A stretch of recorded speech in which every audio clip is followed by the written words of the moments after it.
Assalamualaikum warahmatullahi wabarakatuh. Perkenalkan, nama saya Valencia Mandarizua dari kelas 2 SIB.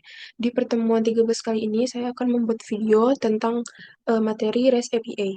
Di sini saya disuruh untuk membuat fitur untuk menampilkan informasi cuaca melalui public API. Yang kedua, membuat menu baru eh, untuk menampilkan sekumpulan data beserta gambarnya secara grid dari public API-nya. Yang jika diklik, maka nanti akan menampilkan informasi detail dari si datanya itu. Nah, sebelum kita mulai, kita harus implementasikan dulu ininya. Pertama itu ada retrofit untuk menghubungkan aplikasinya ke API.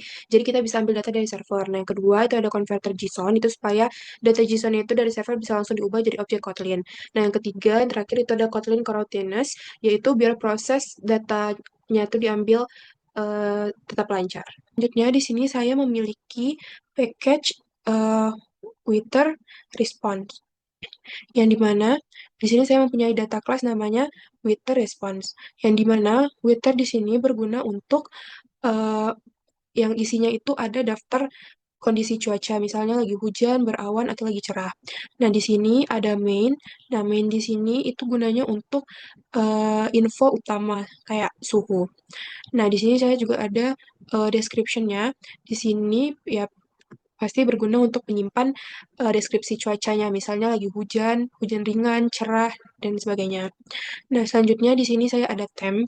Temp di sini berguna untuk menyimpan suhu udara dari API-nya. Dan nantinya itu akan membentuk angka kayak suhu misal 30 derajat dan sebagainya. Selanjutnya di sini saya ada eh, interface yang namanya itu Weather API. Nah, di sini Weather API ini dia menggunakan get. Berarti dia akan mengambil mengambil data dari API si cuaca itu, khususnya dari endpoint yang si weather ini. Nah, selanjutnya fungsi get current weather ini itu tuh untuk meminta data cuaca berdasarkan nama kotanya.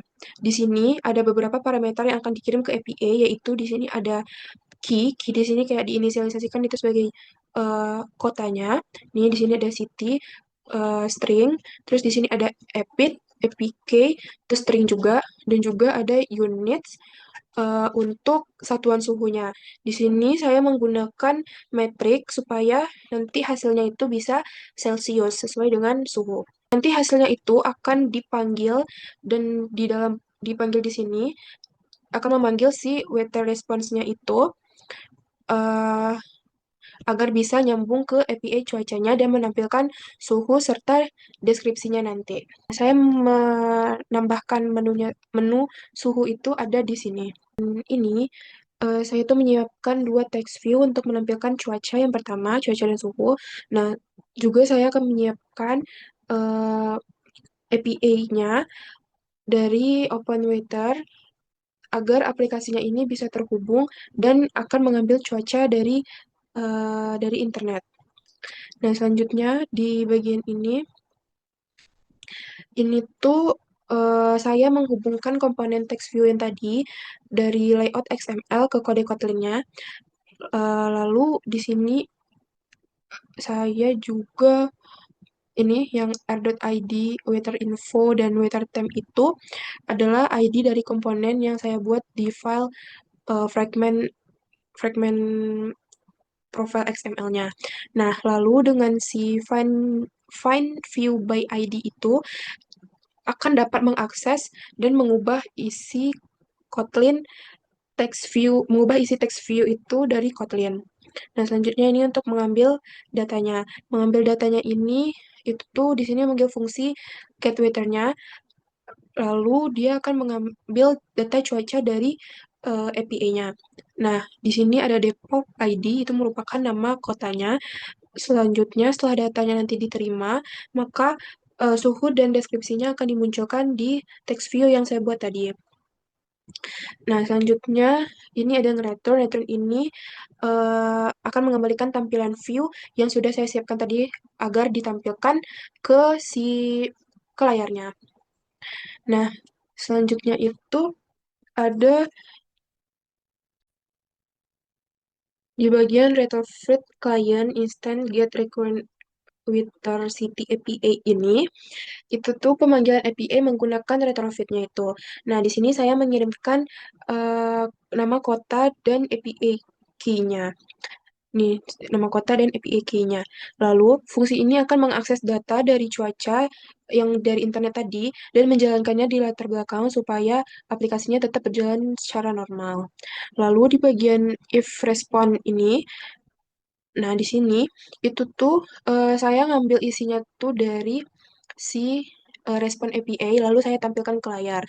Nah, lalu di bagian ini itu saya memanggil text view tadi, text view yang saya buat di atas tadi, yang weather info, eh, yang akan menampilkan deskripsi cuaca, misalnya hujan ringan atau cerah. Nah, di sini juga mengambil text view yang tadi, weather temp, yang akan menampilkan suhu, misalnya 30 derajat, 31 derajat, nih dengan weather main temp tadi, yang main dan temp yang udah saya inisialisasi di eh, weather APA sebelumnya. Saya lupa menjelaskan yang di bagian retrofit kliennya. Di sini saya ada file ini membuat sebuah klien retrofit untuk menghubungkan aplikasinya itu ke API cuaca dari Open Weather Map. Nah, di sini ada objek retrofit klien yaitu artinya kelas ini akan dibuat satu kali selama aplikasi ini berjalan dan tujuannya supaya retrofit itu bisa digunakan berulang kali tanpa harus bikin ulang instance-nya. Nah, selanjutnya ini ada URL-nya, alamat dari APA Open Weather-nya yang akan dipakai setiap kali pengambilan data cuaca. Nah, juga ada file instant Weather API by Lazy. Dengan menggunakan by Lazy itu, retrofit hanya akan dibuat saat pertama kali dibutuhkan, bukan langsung saat aplikasinya itu nanti dimulai. Nah, selanjutnya ada retrofit builder. Nah, retrofit builder itu ada base URL, yaitu akan men-set URL utama untuk API-nya, dan juga ada add convert factory, yaitu supaya data dari API yang formatnya itu JSON bisa diubah nanti jadi data kelas Kotlin. Nah, selanjutnya ada yang create weather API class Java, yaitu menghubungkan retrofit dengan interface API yang sudah saya buat di Weather API tadi. Nah, selanjutnya saya memiliki file product API client, yaitu untuk mengambil data produk dari API, yaitu statusnya di sini saya menggunakan menggunakan situs yang namanya itu sqlgels.co. Nah, di sini terdapat saya menggunakan objek yang artinya hanya dibuat sekali dan dipakai di mana saja. Dan selanjutnya ada base URL-nya itu, ini merupakan alamat dari API yang saya gunakan. Selanjutnya juga ada file API service product API service by Lazy. Nah, di bagian ini saya akan membangun retrofit dan menghubungkannya dengan interface API-nya. Nah, di sini retrofit builder itu digunakan untuk membuat instant retrofit. Juga ada base URL sebagai alamat API-nya, ada add converter factory, yaitu supaya data JSON-nya bisa diubah ke jadi data class Kotlin, dan juga create product API service-nya itu untuk menghubungkan retrofit ke interface si product API service tadi. Nah, selanjutnya saya punya eh, product API service. Nah, produk API Service ini merupakan interface retrofit. Pak, saya mendefinisikan fungsi-fungsi yang digunakan untuk mengambil data dari API-nya. Nah, di sini ada get product, suspend, fun, get product. Nah, di sini artinya saya akan mengambil data dari endpoint URL-nya itu yang dari SQLite tadi. Nah, di sini suspend berfungsi untuk dijalankan di coroutine supaya aplikasinya itu nggak lag. Terus juga ada get product yang akan mengembalikan list produk dalam bentuk ya list produk itu. Artinya nanti akan ada data yang diterima dari API yang akan diubah menjadi list berisi project yang berisi objek yaitu produk model. Nah, di sini tuh saya ada produk model yang di sini udah saya definisikan, ada ID-nya, ada title, price, description, dan juga image-nya. Nah, menu ini saya buatnya ada di dalam hoodie. Nah, selanjutnya di dalam eh, hoodie list ini saya sudah menginisialisasi adapternya itu ada produk adapter itu di sini ada di setiap itemnya itu saya buat saat nanti dia mengklik di dalam setiap item itu nanti di setiap diklik setiap produknya diklik maka nanti akan pindah ke dalam hoodie detail activity. Nah juga saya mengirimkan data produknya ada judul, gambar, deskripsi dan juga harganya. Nah semuanya dikirim lewat Intel Intent. Nah selanjutnya akan menampilkan produk ke recycle view. Nah, di sini saya atur tampilan produknya itu menggunakan grid layout manager yang nantinya itu akan bentuk dalam grid dua kolom. Nah, lalu saya akan sambungkan di recycle view dengan produk adapternya supaya produknya itu bisa langsung ditampilkan.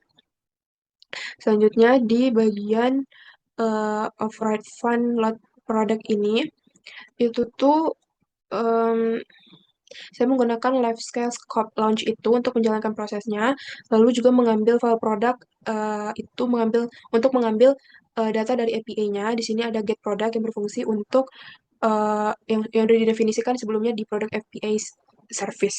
Selanjutnya untuk produk adapter submit list itu tuh nanti semua setelah data produknya itu berhasil diambil, maka akan langsung ditampilkan ke recycle view lewat adapternya. Nah, selanjutnya di sini saya menggunakan 20 produk pertama. Selanjutnya ke dalam hoodie detail. Nah, di hoodie detail ini saya juga udah menginisialisasikan di sini ada judul, image, description dan juga harga yang akan diterima dari si hoodie list tadi. Yang kalikan dari hoodie list maka dia akan eh, dikirim ke hoodie detail. Nah, selanjutnya di bagian file product adapter ini adalah untuk si recycle view-nya. Di sini pertama ada private file on item click itu untuk menerima parameter si item saat aksi ketika item itu pertama kali diklik. Nah, selanjutnya di sini ada file submit list itu untuk eh, di sini untuk mengisi daftar produk dari luar. Terus juga di sini ada product list itu untuk produk yang ditampilkan. Nah, selanjutnya ada notify data set itu setelah datanya di set nanti si notify ini akan memberitahu recycle bahwa datanya itu udah berubah dan harus diperbarui tampilannya. Selanjutnya ada inner class itu tuh kelas untuk mengatur tampilan tiap itemnya itu, tiap satu kotak produknya itu. Nah, selanjutnya ada binding title, the text, product title.